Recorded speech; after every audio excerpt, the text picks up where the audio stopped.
John Wagner took his younger brother Mark to a dance in Monroe City February 17, 1968, but John never returned. The next day, the family found John's truck in Monroe City. His keys, gloves, and coat were inside, but there were no signs of John. It was the first time John's sister Peggy Porter has seen her father Luther cry. The story is everybody knows, is, you know, that John and another guy got into an altercation, and possibly John fell back and hit his head and was killed. And at that time, these persons of interest didn't know what to do.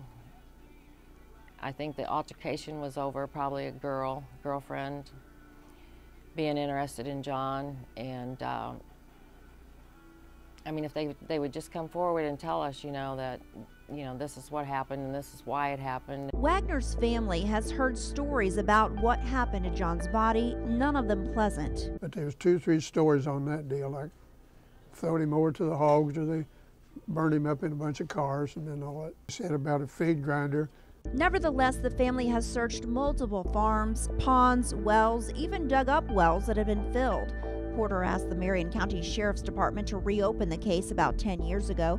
Sergeant Regina Webb and other investigators gathered files from all of the surrounding counties since the crime happened right in the middle of several jurisdictions. We got the most information from the family. We re-interviewed a lot of people. Some people that we believe were persons of interest refused to speak to us after all these years and refused to cooperate. So I think that was telling in itself. Wagner's brother and mother passed away a couple of years ago. They went to their graves never knowing what happened or why. And she felt that, you know, that when she passed away, she said that she would finally know.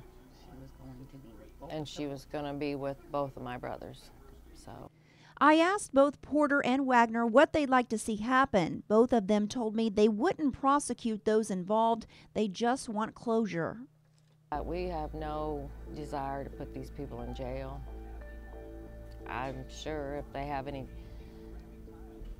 you know, conscience at all, I'm sure they've suffered. They've had to, unless they don't have any feelings at all.